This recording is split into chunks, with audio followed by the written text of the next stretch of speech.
السلام علیکم دوستوں، آپ سن رہے ہیں عجب قصے، جو سنو تو روح تک اتر جائیں۔ دوستوں، ہر شہر کی ایک پہچان ہوتی ہے، اور مکہ معظمہ کی پہچان صرف کعبہ شریف نہیں بلکہ اس کے آس پاس کی وہ مقدس نشانیاں بھی ہے جو تاریخ کی سانسیں اور آسمانی رحمت کی جھلک ہے۔ انہی میں سے ایک ہے جبل ابو قبیس، ایک ایسا پہاڑ جسے زمین کا پہلا پہاڑ کہا جاتا ہے۔ یہ دنیا کا سب سے پہلا پہاڑ ہے جو مسجد حرام کے باہر صفا اور مروہ کے قریب واقع ہے۔ کہتے ہیں کہ جب اللہ تبارک و تعالی نے زمین کو پیدا فرمایا تو سب سے پہلے اسی پہاڑ کو اتارا گیا۔ یہ اول الجبل بھی کہلایا۔ اس نے زمین کی بنیادوں کو تھامے رکھا ہے۔ اس پہاڑ پر دعا قبول ہوتی ہے۔ اہل مکہ قحط سالی کے موقع پر اس پر آ کر دعا مانگا کرتے تھے۔ یہ جگہ صرف پتھر کا ٹکڑا نہیں، دعاؤں کی قبولیت کا مقام رہی ہے۔ جب فضاؤں میں سناٹا ہوتا، پانی کے قطروں کی قلت ہوتی، لوگ اس پہاڑ پر چڑھتے اور آسمان کی طرف ہاتھ اٹھا کر رحمت کی بھیک مانگتے۔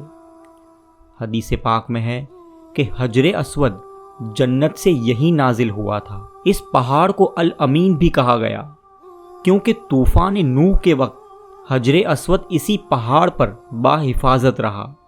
اس پہاڑ کو امین کہے جانے کی وجہ بھی یہی تھی۔ اس نے اللہ کی امانت یعنی حجر اسود کو طوفان کی تباہی میں بھی سنبھالے رکھا۔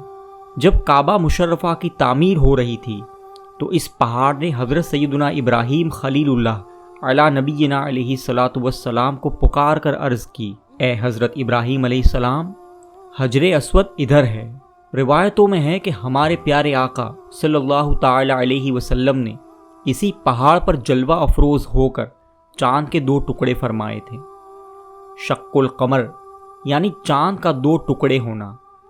اس پہاڑ نے وہ معجزہ اپنی آنکھوں سے دیکھا جو پوری کائنات کے لیے دلیل بن گیا، کیونکہ مکہ مکرمہ پہاڑوں کے درمیان گھرا ہوا ہے، اسی لیے پہلی رات کے چاند کو ہلال کہتے ہیں۔ اس وجہ سے یادگار کے طور پر یہاں پر مسجد ہلال تعمیر کی گئی۔ بعض لوگ اسے مسجد بلال بھی کہتے ہیں، واللہ ورسولہ اعلم۔ آج وہ مسجد موجود نہیں، مگر اس کی یادیں ہواؤں میں تیرتی ہے۔ اس پہاڑ پر اب شاہی محل تعمیر کر دیا گیا ہے، اور اب اس مسجد شریف کی زیارت ممکن نہیں۔ وہ جگہ جو کبھی لوگوں کی آوازوں، دعاؤں اور سجدوں سے گونجتی تھی، اب حفاظت کی دیواروں کے پیچھے بند ہو چکی ہے۔ 1409 ہجری میں حج کے دوران اس محل کے قریب بم کے دھماکے ہوئے، جس میں کئی حجاج کرام نے جام شہادت نوش کیا تھا۔ اسی وجہ سے اب محل کے گرد سخت پہرا رہتا ہے۔ محل کی حفاظت کے مد نظر اس پہاڑ کی سرنگوں میں بنائے گئے وضو خانے بھی ختم کر دیے گئے ہیں۔ جہاں وضو کی بوندیں گرا کرتی تھی، وہاں اب خاموشی کا سایہ ہے۔ ایک روایت کے مطابق حضرت سیدنا آدم صفی اللہ علی نبینا علیہ الصلاۃ والسلام جبل ابو قبیس پر واقع غار کنز میں مدفون ہے، جبکہ ایک مستند روایت کے مطابق آپ مسجد خیف میں دفن ہیں جو مینا شریف میں ہے، واللہ اعلم۔ تو دوستوں، یہ تھا آج کا عجب قصہ۔ اگر یہ قصہ آپ کے دل کو چھو گیا ہو تو اسے شیئر ضرور کریں، شاید کسی اور کی روح تک بھی اتر جائے۔ انشاءاللہ اب ملتے ہیں اگلے قصے کے ساتھ۔ السلام علیکم۔